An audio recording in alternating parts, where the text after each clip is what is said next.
Irmãos, abramos a palavra de Deus em Naum, capítulo 1. Nós, agora, pela noite, exporemos do versículo 8 ao versículo 15. Mas a nossa leitura será a partir do versículo 7, né, fazendo, então, o fechamento da unidade textual. Naum, capítulo 1, leremos o versículo 7 até o final do capítulo, mas exporemos do versículo 8 ao versículo 15. Diz assim a palavra do Senhor. O Senhor é bom, é fortaleza no dia da angústia, e conhece os que nele se refugiam. Mas, com inundação transbordante, acabará de uma vez com o lugar desta cidade. Com trevas perseguirá o Senhor os seus inimigos. Que pensais vós contra o Senhor? Ele mesmo vos consumirá de todo. Não se levantará por duas vezes a angústia. Porque, ainda que eles se entrelaçam com os espinhos e se saturam com vinho como bêbados, serão inteiramente consumidos como palha seca. De ti, Nínive, saiu um que maquina o mal contra o Senhor, um conselheiro vil. Assim diz o Senhor: por mais seguros que estejam e por mais numerosos que sejam, ainda assim serão exterminados e passarão. Eu te afligi, mas não te afligirei mais. Mas sobre ti, Judá, quebrarei o jugo deles e romperei os teus laços. Porém, contra ti, Assíria, o Senhor deu ordem que não haja posteridade que leve o teu nome. Da casa dos teus deuses exterminarei as imagens de escultura e de fundição. Farei o teu sepulcro, pois és vil. Eis sobre os montes os pés do que anuncia boas novas, do que anuncia a paz. Celebra as tuas festas, ó Judá. Cumpre os teus votos, porque o homem vil já não passará por ti. Ele é inteiramente exterminado. Amém. Vamos orar, irmãos, pedindo a bênção do Senhor mais uma vez. Deus bendito, que o Senhor nos abençoe, Pai, na caminhada e meditação nesse livro maravilhoso.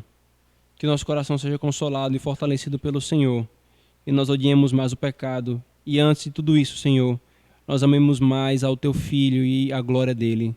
Em nome de Jesus nós oramos. Amém. Queridos, como nós vimos hoje pela manhã, algumas décadas depois da pregação de Jonas, Nínive já estava corrompida, já estava recebendo um juízo, uma sentença da parte do Senhor. Ela foi um instrumento do Senhor para a disciplina do povo do norte, do reino do norte, mas essa impiedade de Jonas, de Nínive, cresceu assustadoramente e trouxe sobre si uma culpa de ter destruído o povo da aliança, culpa de ter caminhado em impiedade, em muitos pecados odiosos diante do Senhor. O livro de Naum, irmãos, mesmo sendo a sentença contra Nínive, como nós vimos hoje pela manhã, não foi enviado a Nínive, mas foi dado ao reino do sul. E por que isso? Nós vimos que isso foi feito para consolar o povo de Israel, o povo de Judá.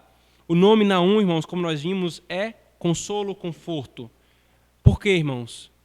Porque o anúncio de juízo sobre os inimigos de Deus é exatamente o anúncio de esperança e consolo para o seu povo. E na perícope de hoje, irmãos, agora à noite, nós veremos o início desse consolo e veremos exatamente esse ponto. O anúncio de juízo da parte do Senhor sobre os inimigos da igreja é esperança de restauração para a igreja. Se vocês perceberem, irmãos, essa porção que nós lemos, versículo 7 até o versículo 15, ela é uma alternância, ela alterna o tempo todo consolo de Judá e juízo sobre Nínive. Deus se volta para Judá, Deus se volta para Nínive. Versículo 7, consolo a Judá. Versículo 8 a 12, juízo a Nínive. Versículo 13, consolo a Judá. Versículo 14, juízo sobre Nínive. Versículo 15, consolo a Judá. Começa com consolo a Judá e termina com consolo a Judá. E nessa dinâmica entre juízo e consolo, para nos ensinar, irmãos, que o anúncio de juízo da parte do Senhor sobre os inimigos da igreja é esperança de restauração para ela. E, queridos, essa estrutura está posta desde Gênesis. Quando a serpente, irmãos, sendo instrumento do Senhor, enganou ao homem e instigou-o a pecar contra o Senhor, Deus estabeleceu uma inimizade entre a descendência da mulher e a descendência da serpente. Nós vimos que boa parte do livro de Gênesis, irmãos, é exatamente para nos mostrar isso. Ou boa parte dos primeiros capítulos de Gênesis. O conflito que há entre a descendência da serpente e a descendência da mulher. Até que depois, a partir do capítulo 12, Gênesis foca apenas na descendência da mulher. 2 reinos, 2 visões de mundo, 2 objetivos de vida, 2 esperanças, uma sempre em conflito com a outra. Uma é a igreja de Cristo, a outra é o mundo, exatamente conforme João interpreta em 1 João capítulo 3, versículo 11 a 13. Por isso, irmãos, ao anunciar também que a descendência da mulher pisaria a cabeça da serpente, destruindo assim a obra dela, o Senhor já nos revelou uma coisa. Para a vitória e consolo dos descendentes da mulher, deve haver destruição e juízo sobre os inimigos de Deus, ou seja, sobre a descendência da serpente. Isso já está posto, irmãos, no 3º capítulo de Gênesis, essa inimizade, a necessidade de que para que haja vitória e consolo para a igreja, deve haver destruição dos inimigos de Deus. E daí em diante, irmãos, toda a Escritura revela essa verdade como sendo essencial ao Evangelho. Isso é ensinado, irmãos, isso é ensinado em Êxodo, o contraste entre Egito e Israel. Isso é ensinado em Josué e Juízes, o contraste entre os cananeus e os israelitas. Isso é ensinado nos livros históricos, o contraste entre os filisteus, os edomitas e Israel. Isso é ensinado nos Salmos, o contraste entre Davi e seus inimigos. E isso é ensinado aqui, irmãos, o contraste entre o império da Síria e o povo do sul, o povo de Judá. Após, irmãos, no versículo 7, Deus dizer que protege os seus, e isso já serve de consolo para Judá, no versículo 8, ele já contrasta os que nele os que nele se refugiam com Nínive. Ele já coloca um contraste entre aqueles que buscam refúgio nele, no versículo 7, e no versículo 8 começa: mas com inundação transbordante acabará de uma só vez com o lugar desta cidade. Eu não destruo, eu não derramo a minha ira sobre os que se refugiam em mim, mas sobre essa cidade, sim, eu derramarei. O Senhor diz, irmãos, que o seu juízo será como uma inundação, no versículo 8, como trevas. Eu não sei se você já viu algum vídeo de inundação, de enchente ou de um tsunami, mas irmãos, devastador. É assustador e devastador o estrago que uma inundação faz com uma cidade. É exatamente essa imagem que o Senhor está trazendo sobre esse juízo para com Nínive. E no versículo 9 e 11, irmãos, o Senhor resume o pecado de Nínive, o pecado da Síria. Ora, o Senhor decretou a sentença e, como qualquer juiz, ele precisa declarar, junto com a sentença, qual foi o crime cometido. E o Senhor faz isso. No versículo 9 e 11, o Senhor mostra qual foi o primário.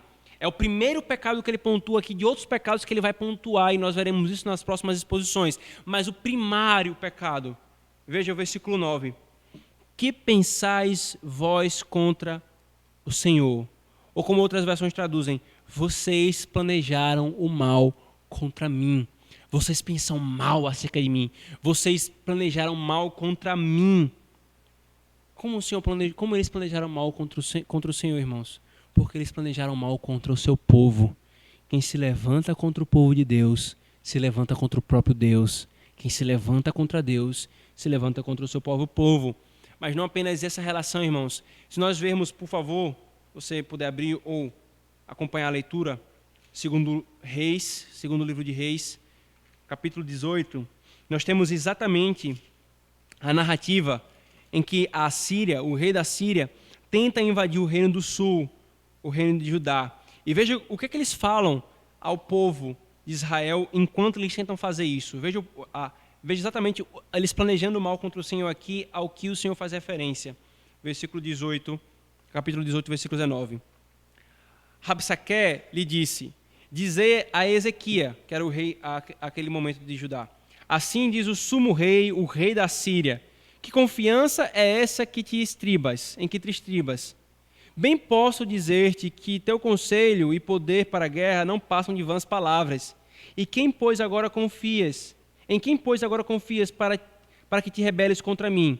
Confias no Egito, esse bordão de cana esmagada, o qual, se alguém nele apoiar-se, nele entrará, lhe entrará pela mão e a transpassará?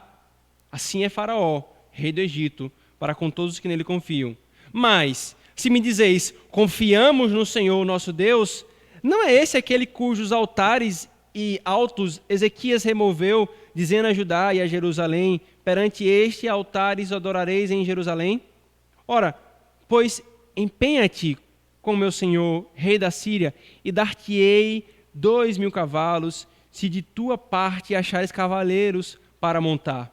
Como, pois, se não podes afugentar um só capitão dos menores dos servos do meu senhor, confias no Egito por causa dos carros e cavaleiros? Acaso subi eu, agora, sem o Senhor, contra este lugar, para o destruir? Pois o Senhor mesmo me disse, sobe contra a terra e destrói-a. Agora veja o versículo 29 a 35. Assim diz o rei da Síria, não vos engane Ezequias, porque não vos poderá livrar da sua mão, nem tampouco vos faça Ezequias confiar no Senhor, dizendo, o Senhor certamente nos livrará, e essa cidade não será entregue nas mãos do rei da Síria. Não deis ouvido a Ezequias, porque assim diz o rei da Síria, fazei a paz comigo e vinde para mim, e comei cada um da sua própria vinde e da sua própria figueira, e bebei cada um da água da sua própria cisterna, até que eu venha e vos leve para uma terra como a vossa, terra de cereal e de vinho, terra de pão e de vinhas, terra de oliveiras e de mel, para que vivais e não morrais. Não deis ouvido a Ezequias, porque vos engana dizendo, o Senhor vos livrará. Acaso os deuses das nações puderam livrar cada uma a sua terra das mãos do rei da Síria? Onde estão os deuses de Ramate e Aspade? Onde estão os deuses de Sefarvim, Rena e Iva? Acaso livraram eles a Samaria das minhas mãos? Quais são, dentre todos os deuses desses países, os que livraram a sua terra das minhas mãos, para que o Senhor possa livrar a Jerusalém das minhas mãos? Calou-se, porém, o povo e não lhe respondeu palavra, porque assim lhe havia ordenado o rei, não lhe respondeis, etc. E então, irmãos, depois de todas essas blasfêmias contra o Senhor, o rei Ezequias buscou ao Senhor e com apenas um único anjo, o Senhor exterminou e matou todo esse exército. Eles pensaram mal contra o Senhor, eles blasfemaram contra o Senhor. Agora preste atenção você, que nutre em seu coração pensamentos odiosos sobre Deus, pensamentos desprezíveis sobre Deus. Você acha que pode insultar a Deus com seus maus pensamentos, achando que dentro de você é um lugar seguro para as blasfêmias? Veja, Rabsaque, o mensageiro do rei da Síria, falou abertamente os seus maus pensamentos. Mas os nossos pensamentos não são ocultos ao Senhor. Eles são como peças de teatros e o Senhor não apenas conhece a apresentação, Ele conhece os bastidores, Ele vê tudo.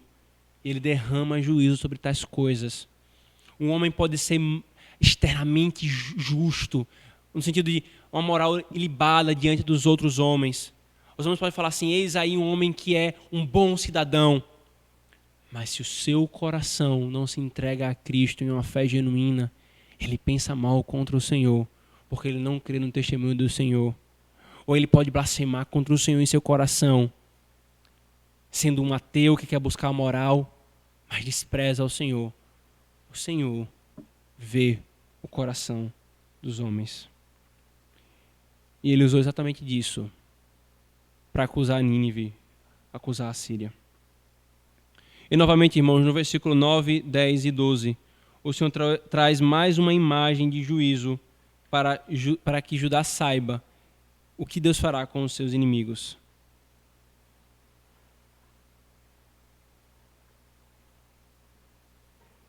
Ele diz, o meu juízo será como fogo devorador. Como fogo devorador. Vocês são numerosos. Vocês são um império extraordinário, extraordinariamente grande. Mas diante do meu juízo, vocês vão ser como palha. Eu vou ser o fogo e vocês vão ser a palha. Não haverá, ele fala no versículo 10, 9 e 10, não haverá uma segunda chance, não haverá uma segunda possibilidade de angústia. Numa única batida, eu acabarei com vocês. E mesmo que vocês sejam numerosos, serão totalmente destruídos. A quantidade numérica não é obstáculo para o Senhor os destruir totalmente. Ele fala isso, por favor, veja, no versículo 12 claramente. Assim diz o Senhor, por mais seguros que estejam e por mais numerosos que sejam, ainda assim serão exterminados e passarão. Eu te afligi, mas não te afligirei mais. Uma única vez, um único juízo. Para mostrar, irmãos, aos homens que é em vão que os mais firmes e mais fortes dos pecadores pensem em ser bem-sucedidos lutando contra o poder da ira de Deus. Muitos homens blasfemam e pensam, Deus que se cuide quando eu chegar diante dele. Tolos. Ele está falando para uma nação a mais poderosa daqueles dias. Eu vou queimar vocês como fogo queima palha. Vocês podem ter cidades fortificadas, vocês podem ter o maior exército do mundo da sua época, vocês podem ter poder bélico, mas vocês não subsistirão diante da minha ira. O mais arrogante dos homens irão chorar mais do que uma criança diante da ira de Deus, se assim permanecerem sem arrependimento. E novamente o Senhor se volta em consolo para Judá, dizendo, versículo 13, mas de sobre ti, Judá, quebrarei o jugo deles e romperei os teus laços. E então, irmãos, veja, juízo contra os inimigos e consolo. Eu vou livrar vocês deles. Eu vou livrar vocês deles. Então, outra vez, irmãos, em grande contraste, ele anuncia o juízo e o descreve. Não haverá posteridade, não haverá descendência que leve o seu nome. Ele diz no versículo 14, porém contra ti, Assíria, o Senhor deu uma ordem, não haverá posteridade que leve o teu nome, eu vou acabar com você, eu vou acabar com os seus deuses que você evoca como sendo superiores a mim, eu vou destruir tudo, eu já preparei a sua sepultura, já está cavada a sua cova. Por quê? Porque você é vil, porque você ama o pecado, porque você ama ofender-me, eu vou levantar o juízo contra você. E novamente, o Senhor traz um consolo para a igreja.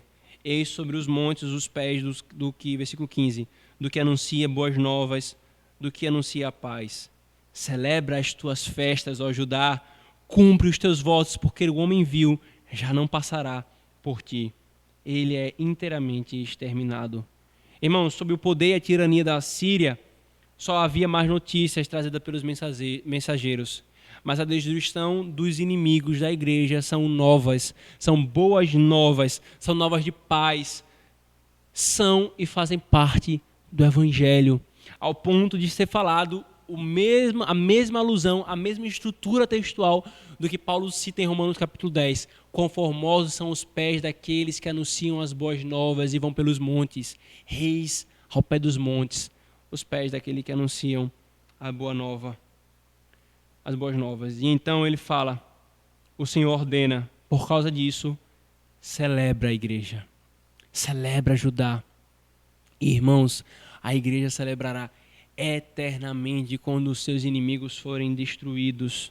Em Naum, irmãos, o que nos está sendo mostrado aqui em Naum é exatamente o que o Senhor fala posteriormente, obviamente, na revelação, em 2 Pedro, capítulo 2, versículo 9. É porque o Senhor sabe livrar da provação os piedosos e reservar sob castigo os injustos para o dia do juízo. O que está sendo revelado aqui não, irmãos, é exatamente isso. O Senhor faz distinção do seu povo, daqueles que estão unidos a Cristo e daqueles que desprezam a Cristo. Aqui, irmãos, Nínive, o Império Assírio, é o estereótipo dos inimigos de Deus e do povo de Deus. Mas, irmãos, de forma real e espiritual e final, os inimigos do povo de Deus não são simplesmente carne e sangue, conforme o apóstolo Paulo fala em Efésios capítulo 6. Quem são eles? Os inimigos da igreja são Satanás, a carne, a morte e o mundo. Veja, por favor, 1 Pedro capítulo 5. 1 Pedro capítulo 5, versículo 8. Sede, pois, sóbrios e vigilantes. O diabo, vosso adversário, anda em derredor, como um leão que ruge procurando alguém para devorar. O diabo, vosso adversário, vosso inimigo. Ainda, 1 Coríntios, ou melhor, Romanos capítulo 8, versículo 7. Por isso, o penhor da carne é inimizade contra Deus, pois não está sujeito à lei de Deus, nem pode estar. E ainda 1 Coríntios capítulo 15, versículo 25.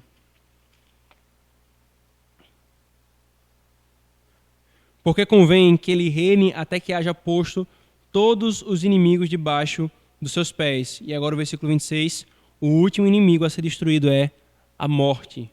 É a morte. Irmãos, Satanás, a morte, o mundo ou a carne são os inimigos da igreja. Mesmo, irmãos, os inimigos do povo de Deus não sendo simplesmente carne e sangue, sendo essas coisas que foram elencadas, a Escritura também diz que todo aquele que toma partido destes coloca-se ao lado deles, coloca-se na posição de inimigo do Senhor. Aliás, o só nascer em pecado já é inimizade. Veja o que Tiago fala em Tiago capítulo 4, versículo 4. Tiago 4, versículo 4.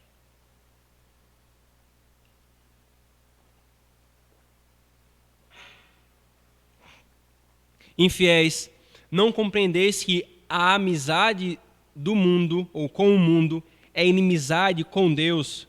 Aquele, pois, que quiser se fazer amigo do mundo, constitui-se inimigo de Deus.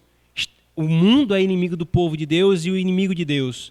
Mas fazer-se, colocar-se ao lado do mundo, é colocar-se ao lado dos inimigos de Deus. Colossenses, capítulo 1, versículo 21, o apóstolo Paulo diz: e vós outros também, que outrora éreis inimigos e estranhos no entendimento das vossas obras malignas.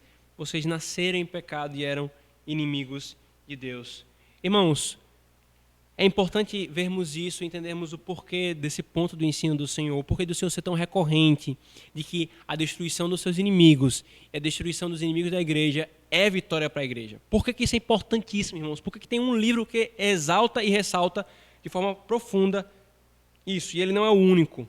Nós já vimos que Obadias também faz isso e outras porções da palavra de Deus. Por que, irmãos, é importante? Porque isso condiz com o ser do nosso Deus, como acabamos de ver na exposição pela manhã, irmãos.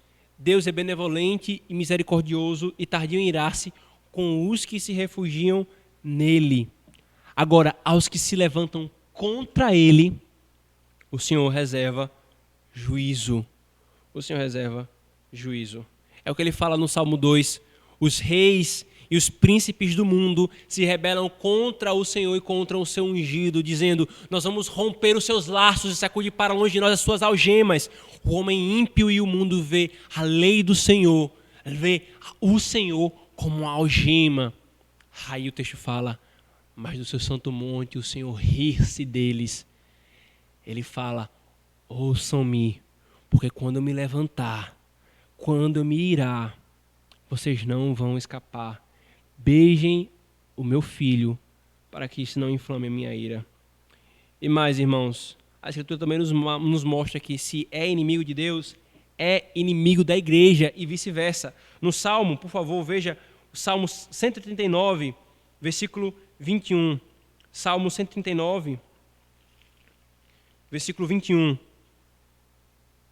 Não aborreço eu os que te aborrecem, eu não abomino os que contra ti se levantam, não odeio eu os que te odeiam. E veja o que Cristo fala, irmãos, para Saulo em Atos capítulo 9, veja o que ele fala para Saulo, para o nosso irmão apóstolo Paulo, antes da sua conversão em Atos 9.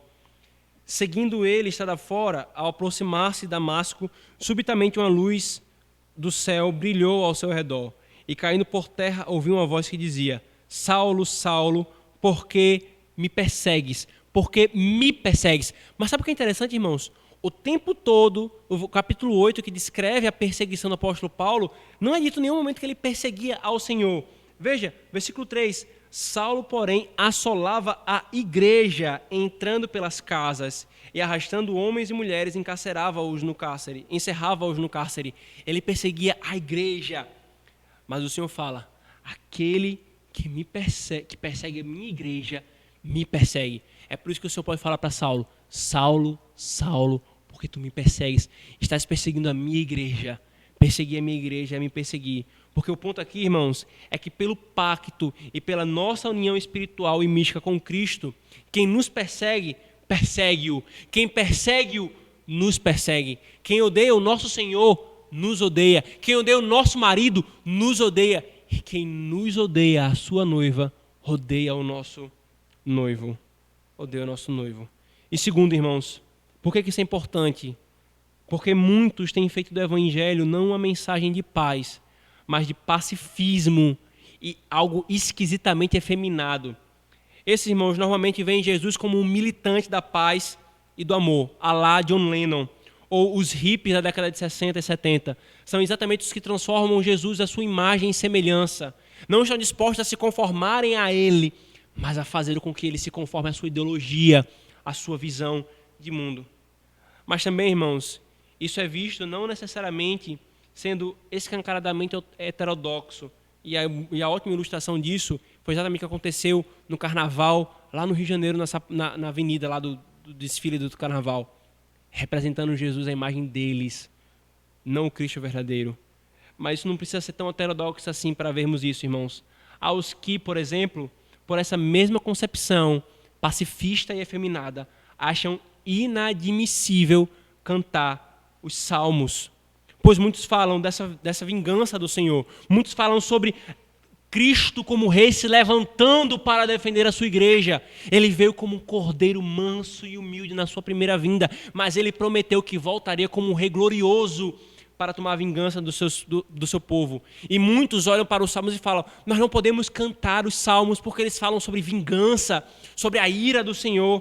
Na cabeça desses, como podemos cantar? Feliz quem aos teus filhos pegar e prendê-los para esmagá-los todos contra os rochedos. Aí eu falo, que absurdo, como cantar isso? Salmo 137. Outros perguntam, como cantar? E ao justo aprova a Deus, mas odeia o homem mau. E aquele que violência faz, Deus o abomina já. Javé fará chover fogo e enxofre sobre os maus, e vento abrasador será a taça que lhes dará. Salmo 11.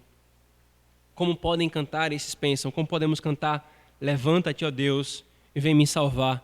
Feristes inimigos meus, seus dentes e seus queixos quebrastes, ferindo-os de uma vez. Salmo 3. Aliás, irmãos, muitos zombam impiedosamente do Salmo 3, chamando-o de Salmo Mike Tyson. Tamanha é a ignorância quanto a isso. Zombam da palavra, zombam da salmodia do cantar os salmos, porque não compreenderam o evangelho corretamente. Para eles, o evangelho é simplesmente um pacifismo. E os que veem realmente assim não podem cantar os salmos sem agredirem a sua enganada consciência. Mas os que se agarram à correta revelação do evangelho podem cantá-los com todo vigor e fervor, sabendo que Deus tornou inseparável do evangelho e da nossa vitória a derrota dos seus inimigos. A derrota dos inimigos dele é a nossa vitória. Cantar tais salmos, irmãos, é cantar a nossa esperança. Cantar tais salmos não é nenhuma coisa absurda e não condizente com o evangelho, com a mensagem cristã. Cantar tais salmos imprecatórios é cantar a mensagem do evangelho. O homem que não se entregar a Cristo, o homem que não reconhecer a misericórdia de Cristo, que ele é benevolente, que não reconhecer os seus pecados, a única coisa que está reservado é fogo, enxofre, é a quebra dos seus queixos, é juízo inflexível. E por último, irmãos, é importante nós sabermos claramente disso no Evangelho, sobre essa relação da vingança do Senhor sobre os inimigos, porque isso é parte fundamental do consolo de Deus ao seu povo. Negar isso é tirar algo importantíssimo desse povo. Deus usa, irmãos, exatamente essa realidade de sua vingança para contra os inimigos em diversas porções da Escritura Sagrada, como ele faz aqui na 1, para primeiro consolar o povo no meio da provação provocada pelos seus inimigos. Veja, por favor, 2 Tessalonicenses.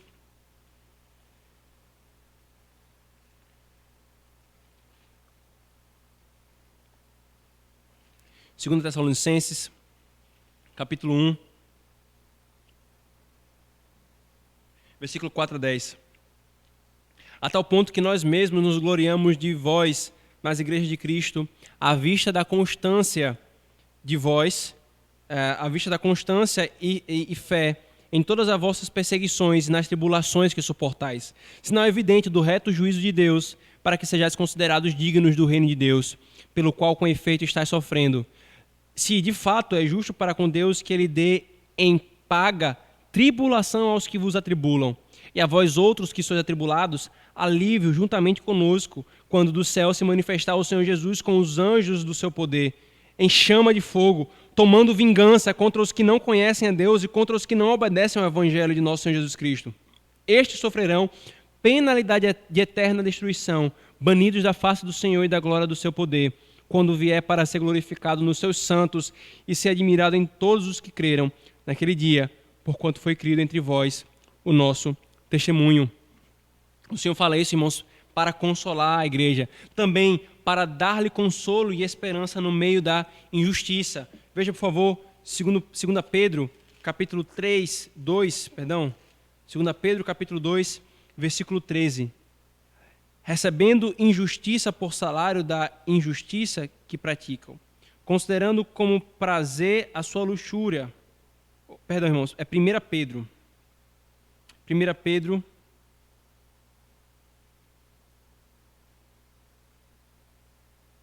Não, o texto está errado. Não está demorando. Colossenses capítulo 3. Colossenses capítulo 3, versículo 25. O Senhor fala. E pois aquele que faz injustiça receberá em troco a injustiça feita.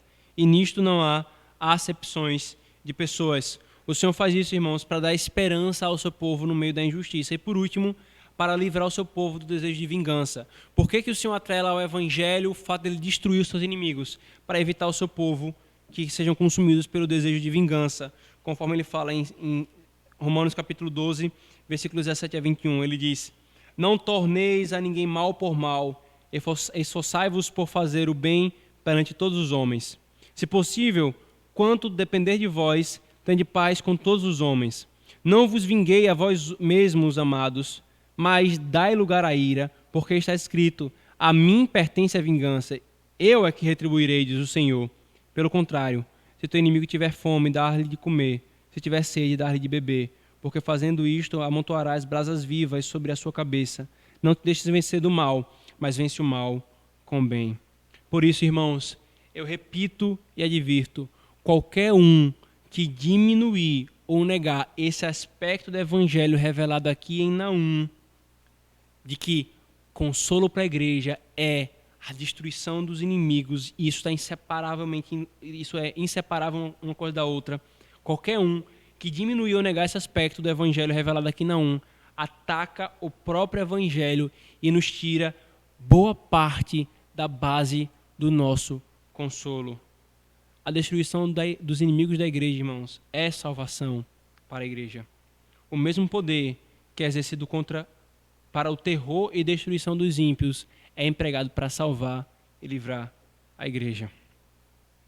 Irmãos, por causa dessa doutrina e do que o Senhor nos ensina nessa porção de Naum, Ele quer que você aprenda uma coisa nessa noite a partir disso.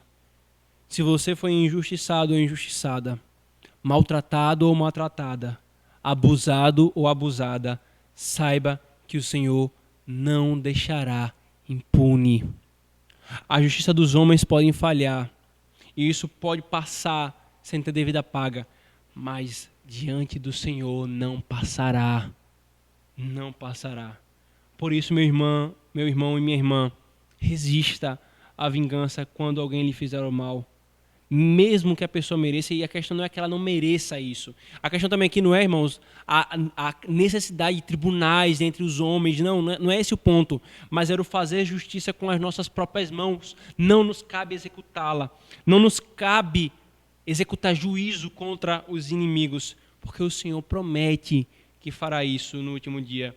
O que nos cabe, então, é amar tal pessoa quando for necessário, servindo-a em suas necessidades, conforme Paulo falou agora em Romanos 12. Isso amontoará brasas vivas sobre a cabeça dos nossos inimigos. Isso será exatamente um agravante para o juízo desses. Os nossos inimigos nos humilham, irmãos. O pecado é nosso constante carrasco. Satanás esforçando-se constantemente para nos tentar e nos afastar, e nos derrubar, e nos afastar para longe da obra de Cristo, com suas tentações, visando nos tirar do caminho da santidade. O mundo ataca-nos o tempo todo com as suas opiniões, com as suas políticas, com as suas pressões, com leis injustas, de legisladores tiranos que usurpam para si poderes e autoridades que não lhe cabem, o fazem com perseguição direta ou velada.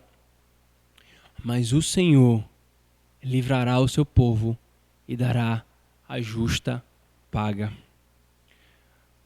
Mas em tudo isso alguém pode perguntar: ora, pastor, qual é a diferença de vocês, cristãos reformados, que creem nisso que está sendo exposto, para os islâmicos, os quais também gritam morte aos inimigos? Há uma diferença gritante aqui. A grande diferença é que eles levam a morte aos inimigos por suas próprias mãos, porque Alá, o seu falso Deus, não pode fazê-lo. Mas os crentes, os filhos de Deus, nós não matamos os nossos inimigos com as nossas próprias mãos. Nós entregamos ao que é o justo juiz, que disse que executaria o juízo no tempo certo. Enquanto isso, nós fazemos o que ele ordena, amando e servindo aos que não fazem mal. Essa é a grande diferença entre o islamismo e o cristianismo. Essa é uma grande diferença entre o evangelho, que é paz, para o pacifismo humanista. Cristo julgará definitivamente a Satanás, pisará definitivamente a morte, erradicará definitivamente o pecado, punirá os islâmicos, os comunistas, os nazistas, os romanistas e todos quantos se levantaram e se levantam hoje contra a igreja de Cristo. Nínive tem de ser destruída para que Judá seja libertada. Da mesma forma, os inimigos de Cristo devem ser destruídos para que o reino dos céus seja estabelecido, como Van Groningen disse, comentando acerca de Naum. A destruição do Império Assírio é um indicador, bem como um fato introdutório à destruição do reino de Satanás que ele representa e serve. Para o reino messiânico ser implantado, o reino que lhe é oposto tem de ser desarraigado. Naum, irmãos, deve nos levar a ansiar por isso. Naum é o consolo do Senhor para nós, no meio dos inimigos, daqueles que se levantam contra a igreja de Cristo, contra a piedade e o nosso Senhor. Que o Senhor nos console, irmãos, e nos dê firmeza para caminharmos até o fim, a despeito de toda e qualquer oposição. Porque Ele prometeu livrar a sua igreja, prometeu derramar juízo sobre os seus inimigos. Amém. Vamos orar, irmãos. Senhor Deus, bendito és Tu. Obrigado por essa promessa, Senhor, por essa palavra de consolo. Os homens podem falhar na sua justiça, mas Tu não és falho, Senhor. A Tua justiça não deixará escapar aqueles que se levantaram contra o Senhor e contra a Tua igreja. Pois levantar-se contra a Tua igreja é levantar-se contra Ti. E levantar-se contra Ti é levantar-se contra nós, Senhor. Nós não militaremos ao lado daqueles que Te odeiam e se levantam contra Ti, Senhor. Eles não são nossos amigos. Eles são nossos inimigos. Que os homens e os crentes que estão do lado daqueles que se levantam contra Ti se arrependam, Senhor, de apoiar ideologias perniciosas. Que o Senhor traga arrependimento para aqueles que sustentam teses, Senhor, indevidas acerca de quem o Senhor é, alimentando então a inimizade dos homens contra o Senhor. Tem misericórdia de nós, Senhor.